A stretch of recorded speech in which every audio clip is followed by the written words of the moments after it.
नमस्कार। एक्स गणित में इस अक्षर का इस्तेमाल बहुत होता है। इस अक्षर को हम सबसे ज्यादा चर के रूप में इस्तेमाल करते हैं। उदाहरणवश मुझसे पूछा जाए कि 5 आम 150 रुपए के हैं, तो बताओ एक आम कितने रुपए का होगा। तो मैं इस प्रश्न का उत्तर निकालने के लिए एक आम के दाम को एक्स मान लूंगा और लिखूंगा कि 5 आम गुणा एक्स रुपए प्रति आम बराबर 150 रुपए। तो यहां से मिल जाएगा x बराबर 150 बटे 5 जो कि है 30।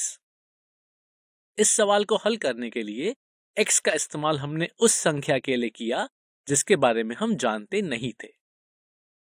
सोचा जाए तो ऐसी भी स्थितियां हो सकती हैं जहां इसी x के बड़े घातांक का इस्तेमाल करके समीकरण बन रहा हो। उदाहरण के तौर पे अगर एक वर्ग बनाया जाए जिसकी भुजा का माप x है और मुझे बताया जाए कि इसके क्षेत्रफल और एक भुजा के परिमाणों का योग 6 है, तो आप क्या समीकरण बनाएंगे? आपका समीकरण कुछ ऐसा दिखेगा। क्षेत्रफल होगा x स्क्वायर प्लस परिमाप होगा x और ये हो जाएगा बराबर 6 के। अब इससे क्या आप इस वर्ग की भुजा का माप निकाल सकते हैं? हम आज इसी प्रकार के समीकरणों के बारे में पढ़ने वाले हैं। सुविधा के लिए सब कुछ बराबर चिन्ह के बाईं ओर ले आते हैं। इस प्रकार के समीकरणों को कहा जाता है बहुपद। इस शब्द में बहु क्या है और पद क्या है, ये आगे कुछ वीडियोस में हम आपको पढ़ाएंगे। इस समीकरण को अगर हल करना है तो हमको x का वो मान ढूंढना है जिसपे इस समीकरण की बाईं ओर का मान निकालने पे वो दाईं ओर के मान से मेल खा जाए, मतलब कि बाईं ओर का मान निकालने पे 0 आ जाए। x के ऐसे मानों को हम समीकरण का मूल या शून्य कहते हैं। इस पाठ में हम इसी प्रकार के बहुत सारे समीकरण देखने वाले हैं। सिर्फ इनके शून्यक ही नहीं, जिस तरह हम संख्याओं में विभाजन प्रक्रिया के जरिए भागफल और शेषफल निकालते हैं, उसी प्रकार से इन बहुपदों की विभाजन प्रक्रिया के बारे में भी हम पढ़ेंगे। साथ ही साथ हम गुणनखंडन के बारे में भी पढ़ेंगे। क्या आपको गुणनखंडन याद है? किसी संख्या को तोड़ के उसके गुणकों के रूप में लिखने को गुणनखंडन कहते हैं। इसी प्रकार हम बहुपदों को भी तोड़ के उनके गुणकों के रूप में लिखना सीखेंगे। इस पाठ में सीखे गए उपायों का इस्तेमाल आप अपने विद्यार्थी जीवन में गणित और विज्ञान में बहुत जगह करने वाले हैं। आने वाली कक्षाओं में इस पाठ की सभी संकल्पनाओं को ध्यान से समझें और बहुत सारे सवालों को हल करके अपने सारे संदेह मिटाएं। तो चलिए शुरू करते हैं। बहुपद को पढ़ने से पहले हम कुछ इम्पोर्टेंट टॉपिक्स को रिवाइज करेंगे, जैसे कि बीजगणित क्या होता है, बीजीय व्यंजक क्या होते हैं जिन्हें हम अंग्रेजी में अलजेब्रिक एक्सप्रेशन कहते हैं, और पद क्या होते हैं। हम अपने डेली लाइफ में बहुत सारे काम करते हैं और कभी कभी कुछ गेम्स भी खेलते हैं, जैसे कि दौड़ लगाना, क्रिकेट खेलना, लूडो इत्यादि। और कहीं ना कहीं इन सब कामों में हम ऐसी चीजें ढूंढने की कोशिश करते हैं जो सीक्रेट है या छुपे होते हैं। चलिए इसे एक उदाहरण से समझते हैं। मान लीजिए आप क्रिकेट खेल रहे हैं और आपके विरोधी टीम ने 120 रन बनाए हैं और आपकी टीम 100 रन बनाकर अभी खेल रही है। अब आपकी टीम को जीतने के लिए और कितने रन बनाने पड़ेंगे? स्पष्ट रूप से 21 रन और बनाने पड़ेंगे। देखते हैं यह संख्या आपने कैसे निकाली। चूंकि जीतने के लिए 121 रन चाहिए और आप 100 रन बना चुके हैं, तो अब जीतने के लिए और कितने रन और बनाने पड़ेंगे इसको हल करके देखते हैं। 100 को दूसरी तरफ ले जाने पर हमें 121 माइनस 100 मिलेगा और यहाँ से हमें 21 मिल जाएगा। यानी कि जीतने के लिए आपको 21 रन और चाहिए। तो क्या आपने ध्यान दिया कि इस उदाहरण में हमने एक ऐसी चीज ढूंढी जो छुपी हुई थी। बीजगणित भी कुछ इसी प्रकार का है। बीजगणित में हम संख्याओं, वर्णमाला और संक्रियाओं के साथ खेलते हैं और बहुत सारी पहेलियों को हल करते हैं। चलिए एक आसान उदाहरण के द्वारा बीजगणित को और अच्छे से समझते हैं। यहाँ हम 2 में क्या जोड़े कि हमें 5 मिल जाए।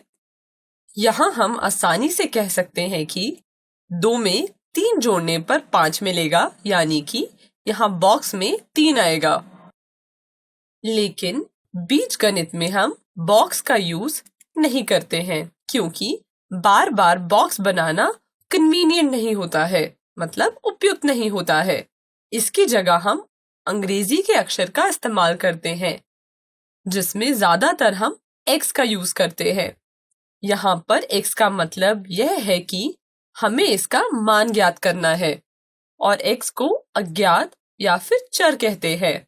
चलिए चर को एक उदाहरण के द्वारा और अच्छे से समझते हैं। मान लीजिए हमारे पास एक वर्ग है जिसकी भुजा 3 सेंटीमीटर है।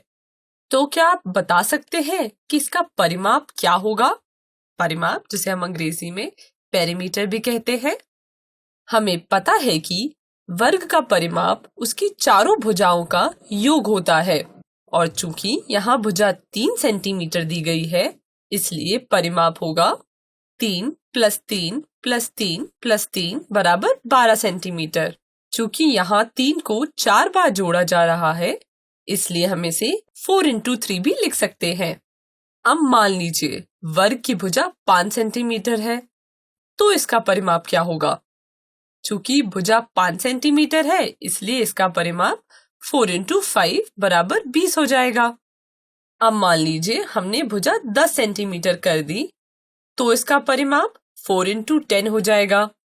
क्या आप यहाँ ध्यान दे रहे हैं कि यहाँ पर 4 तीनों वर्गों का परिमाप में आ रहा है और दूसरा मान भुजा के अनुसार बदल रहा है? तो हम यहाँ कह सकते हैं कि x भुजा वाले वर्ग का परिमाप 4 × x यानी कि 4x होगा, जहाँ पर 4 का मान तो फिक्स है और इसे अचर कहते हैं। अंग्रेजी में इसे कांस्टेंट कहा जाता है, और x का मान फिक्स नहीं है और इसे चर कहते हैं। अंग्रेजी में इसे वेरिएबल कहा जाता है। हम बीजीय व्यंजक के बारे में पिछली कक्षाओं में पढ़ चुके हैं। चलिए एक बार फिर से याद करते हैं कि बीजीय व्यंजक, जिन्हें अलजेब्राइक एक्सप्रेशन कहा जाता है, क्या है। अगर हमने गणितीय रूप में 3 और 5 का योग लिखना हो तो हम 3 + 5 लिखेंगे।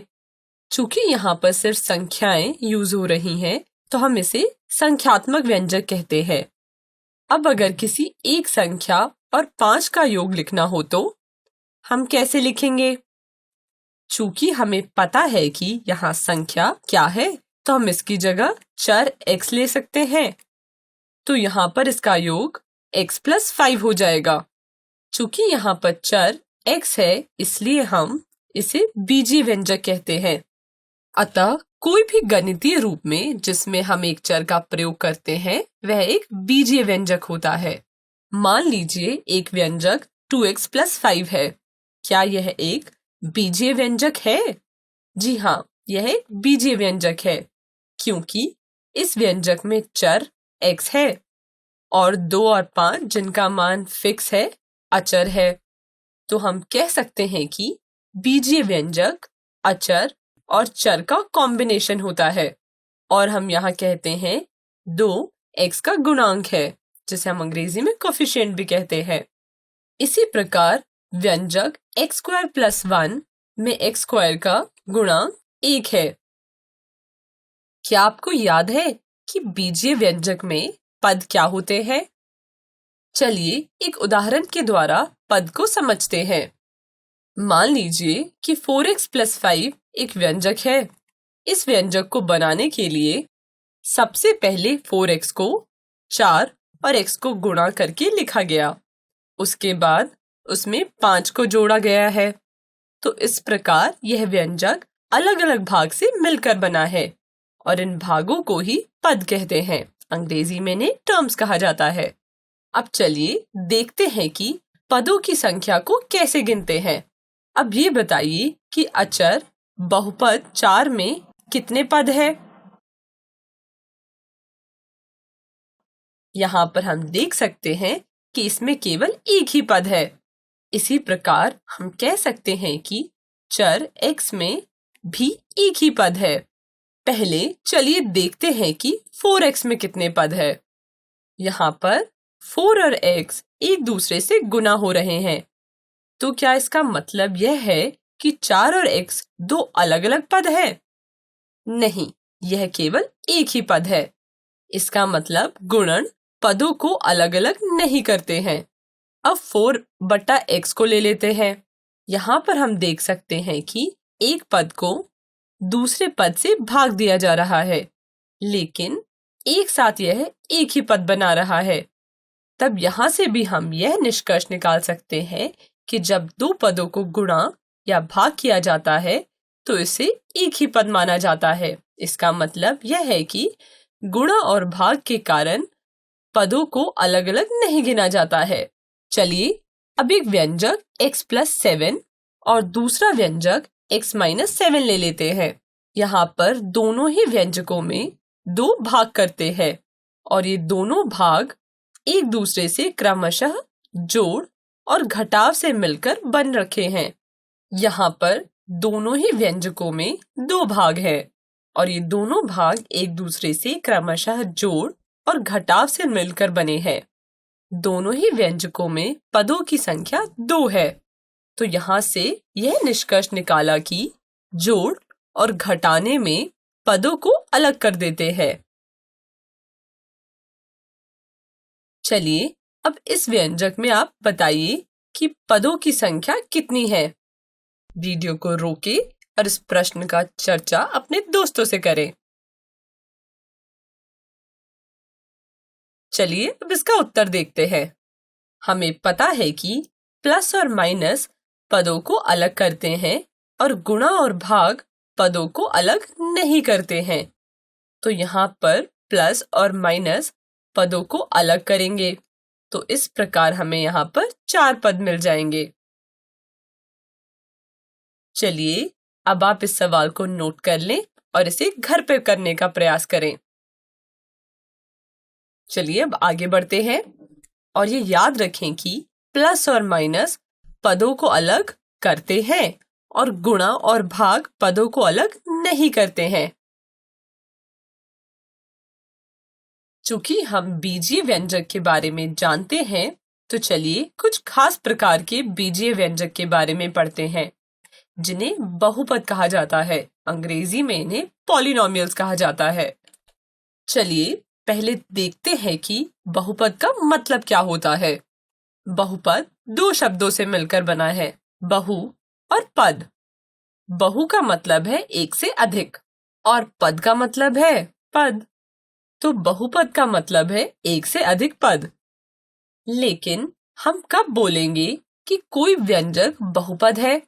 सभी बीजीय व्यंजक जिसमें चर की घात एक पूर्ण संख्या होती है, वह एक बहुपद होता है।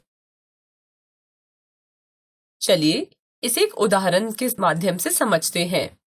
x³ + 4x - 2 एक बीजीय व्यंजक है। अब हम चेक करेंगे कि यह एक बहुपद है या नहीं। यहाँ हम देख सकते हैं कि इस व्यंजक के 3 पद हैं। पहले पद में x की घात 3 है, जो कि एक पूर्ण संख्या है। x³ + 4x - 2 एक बीजीय व्यंजक है।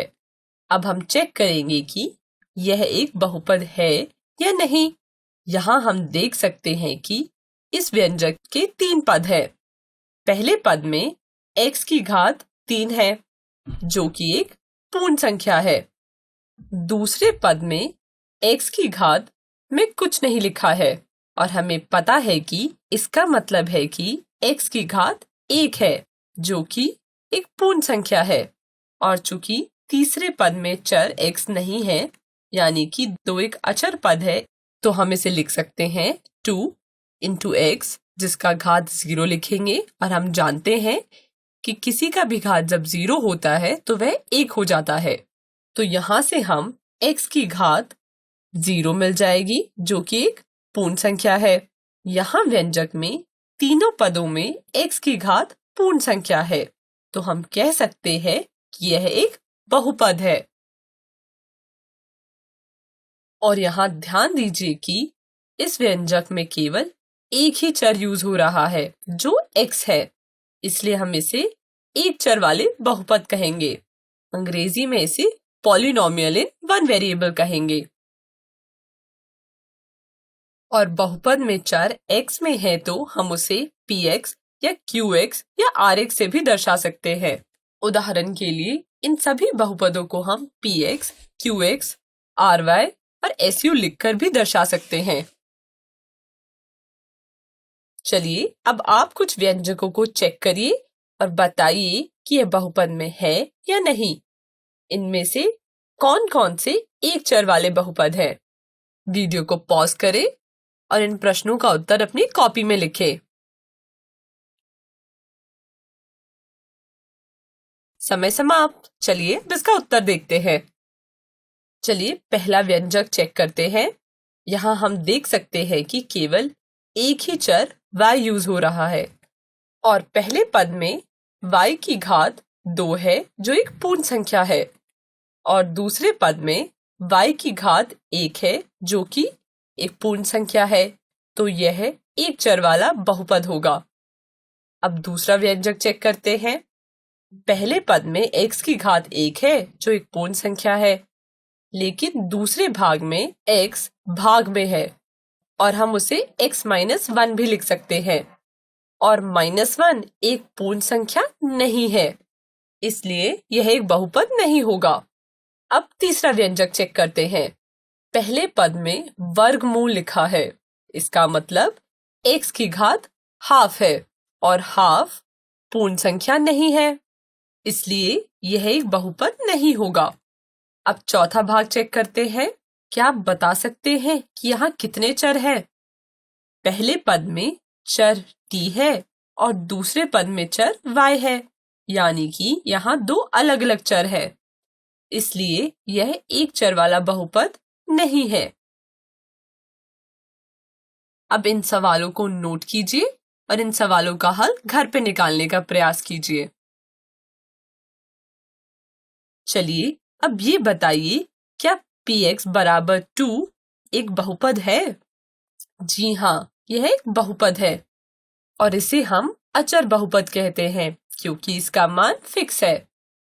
सिर्फ यही नहीं, शून्येतर संख्याएं जिसे हम नॉन जीरो नंबर कहते हैं को हम अचर बहुपद और अंग्रेजी में कांस्टेंट पॉलिनोमियल कहते हैं। पर याद रखिए कि px बराबर 0 को हमेशा शून्य बहुपद कहा जाएगा। क्या आपको याद है कि बहुपद का मतलब क्या होता है? बहुपद का मतलब होता है एक से अधिक पद। तो यहाँ से हम कह सकते हैं कि बहुपद का एक पद हो सकता है, 2 पद हो सकते हैं, 3 पद हो सकते हैं या उससे ज्यादा पद भी हो सकते हैं। चलिए उन बहुपदों के बारे में चर्चा करते हैं और हम इस चर्चा की शुरुआत करेंगे एक पद वालों से। क्या आप बता सकते हैं कि इन बहुपदों में कितने पद हैं?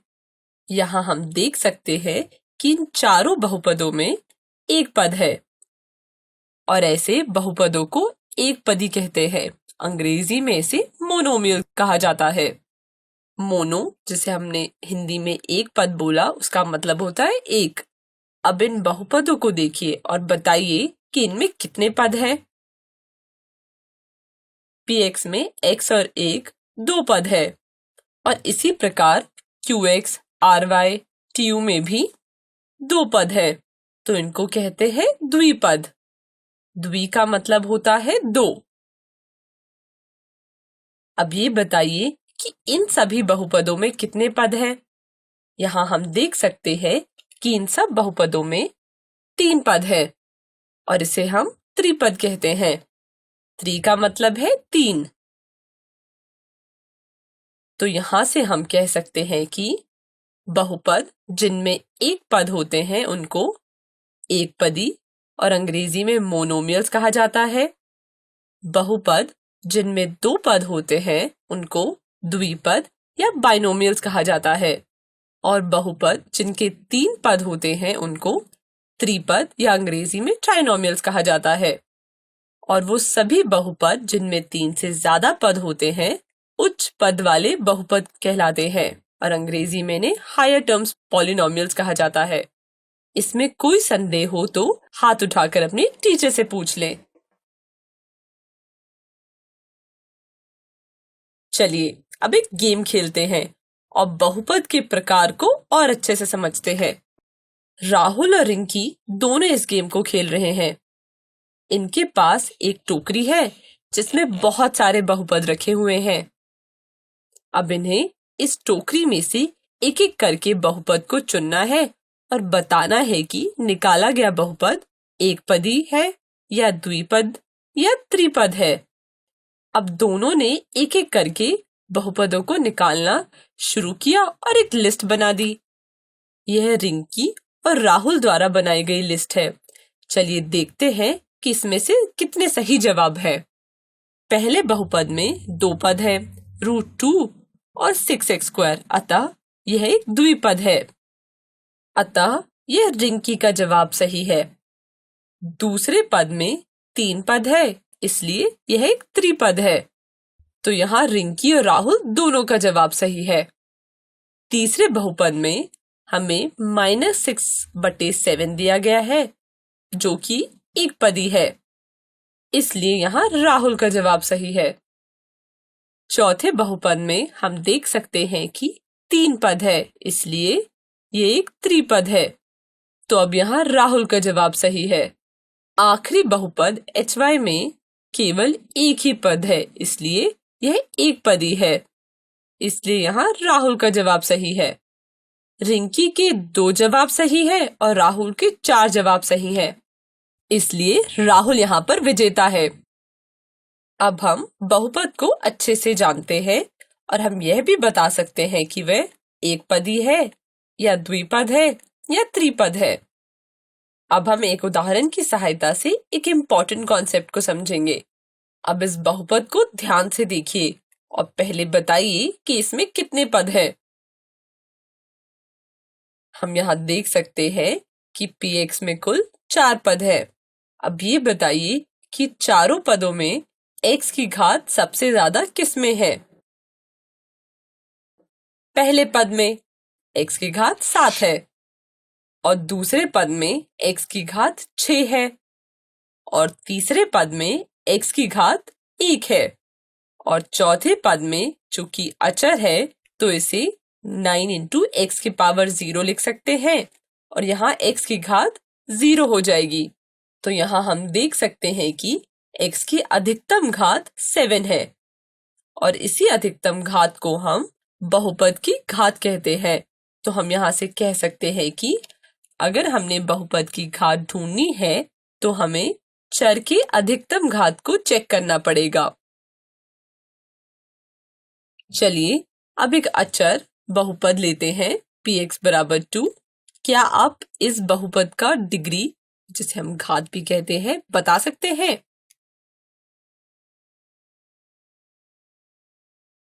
समय समाप्त। चूंकि यहाँ 2 एक अचर है तो हम इसे 2 × x की घात 0 लिख सकते हैं। क्योंकि x की घात 0 1 होता है तो यहाँ x की घात 0 है, इसलिए बहुपद की घात 0 हो जाएगी। चलिए अब आप बताइए कि इस बहुपद PX की घात क्या होगी। वीडियो को रोकें और इसका उत्तर अपनी कॉपी में लिख लें। चलिए अब इसका सॉल्यूशन देखते हैं। यहाँ हम देख सकते हैं कि बहुपद में 3 पद हैं। पहले पद में y की घात 6 है और दूसरे पद में y की घात 2 है और चूंकि तीसरा पद अचर है इसलिए यहाँ y की घात 0 होगी और चूंकि 6 यहाँ पर अधिकतम संख्या है इसलिए बहुपद QY की घात 6 हो जाएगी। चलिए हमने जो पढ़ा है उसे एक बार नोट कर लेते हैं। कृपया इसे अपनी कॉपी में नोट कर लें। चलिए अब तो हमने बहुत सारे कॉन्सेप्ट्स पढ़ लिए हैं। अब NCERT का क्वेश्चन नंबर 4 का पहला भाग सॉल्व करते हैं। यहाँ हमें एक बहुपद दिया हुआ है और हमें बताना है कि इसका घात क्या होगा। हम जानते हैं कि किसी बहुपद में चर x की अधिकतम घात ही उस बहुपद का घात होता है। और यहाँ पर पहले पद में x की घात 3 है और दूसरे पद में x की घात 2 है और तीसरे पद में x की घात 1 है। और यहाँ पर हम देख सकते हैं कि 3 सबसे बड़ा नंबर है, इसलिए बहुपद की घात 3 हो जाएगी।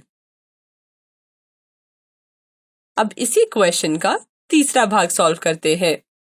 पहले पद में t का घात 1 है और दूसरा पद अचर है, इसलिए इसमें t का घात 0 हो जाएगा और यहाँ पर हाईएस्ट घात 1 है, इसलिए बहुपद का घात 1 होगा। अब क्वेश्चन नंबर 4 के बाकी पार्ट्स घर पर सॉल्व करने का प्रयास करें।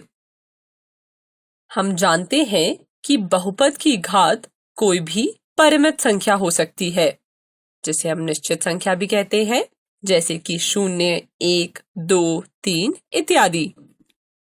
तो यहाँ कुछ बहुपद दिए गए हैं, आप बताइए कि इनकी घात कितनी होगी। जी हाँ, यहाँ पर बहुपद का घात 1 होगा। तो वो सारे बहुपद जिनके घात 1 होते हैं उन्हें रैखिक बहुपद कहा जाता है। अंग्रेजी में इसे लीनियर पॉलिनोमियल कहते हैं।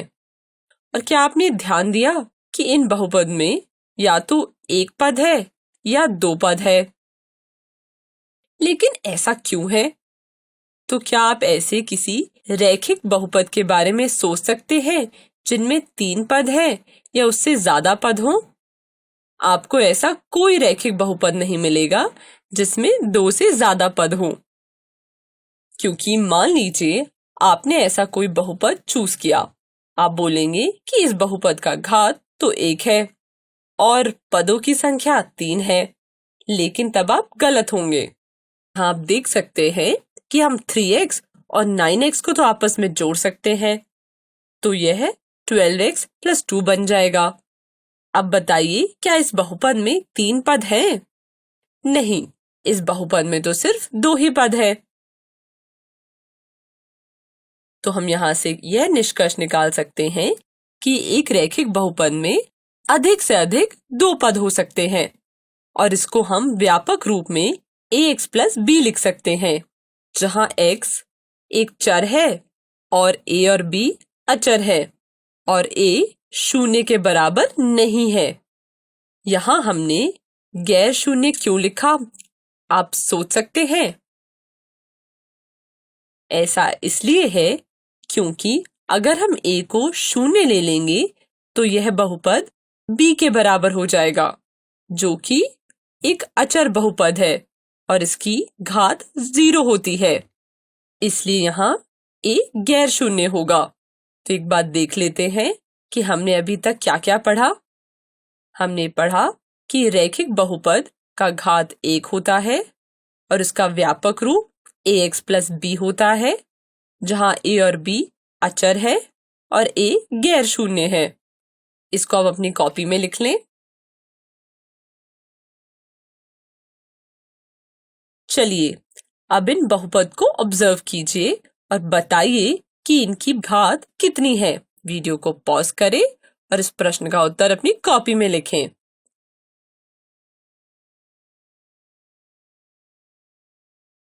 समय समाप्त। इसका उत्तर देखते हैं। यहाँ पर दिए गए बहुपद की घात 2 है, तो वह सभी बहुपद जिनकी घात 2 होती है उन्हें द्विघात बहुपद कहा जाता है और द्विघात बहुपद का व्यापक रूप है ax² + bx + c, जहां a, b और c अचर है और a गैर शून्य है। इसे भी अपनी कॉपी में लिख लें। अब क्या आप दिए गए बहुपद की घात बता सकते हैं? यहाँ पर दिए गए बहुपद की घात 3 है और ऐसे बहुपदों को त्रिघाती बहुपद कहा जाता है और अंग्रेजी में इसे क्यूबिक पॉलिनोमियल कहा जाता है। अब हम त्रिघाती बहुपद का व्यापक रूप लिख सकते हैं। इसका व्यापक रूप होगा ax³ + bx² + cx + d, जहां ABCD अचर है और A गैर शून्य है। चलिए अभी तक जो हमने डिस्कस किया उसे रिवाइज कर लेते हैं। हमने देखा कि बहुपद जिनका घात 1 होता है उन्हें रैखिक बहुपद कहा जाता है और इसका व्यापक रूप AX + B होता है। हमने यह भी देखा कि बहुपद जिनका घात 2 होता है उन्हें द्विघाती बहुपद कहा जाता है और इसका व्यापक रूप AX² + BX + C होता है। और हमने पढ़ा जिन बहुपदों का घात 3 होता है उन्हें त्रिघाती बहुपद कहा जाता है और इसका व्यापक रूप AX³ + BX² + CX + D होता है। और यहाँ ABCD अचर है और एक गैर शून्य होता है, मतलब शून्य के बराबर नहीं होता है। अब किस बात का आप इंतजार कर रहे हैं? हमें आशा है कि आपने ये सब अपनी कॉपी में लिख लिया होगा। चलिए NCERT का क्वेश्चन नंबर 5 सॉल्व करते हैं। निम्नलिखित बहुपदों को रैखिक, द्विघात और त्रिघाती बहुपदों में वर्गीकृत करें। हम जानते हैं कि अगर बहुपद की घात 1 है तो वह रैखिक होता है, और 2 है तो वह द्विघात होता है, और 3 है तो वह त्रिघाती होता है। चलिए पहला बहुपद देखते हैं। यहाँ x का अधिकतम घात 2 है, इसलिए इसकी घात 2 होगी, तो हम कहेंगे कि यह द्विघाती बहुपद है। दूसरे बहुपद में x का अधिकतम घात 3 है, इसलिए इसका घात 3 होगा, तो हम कहेंगे यह एक त्रिघाती बहुपद है।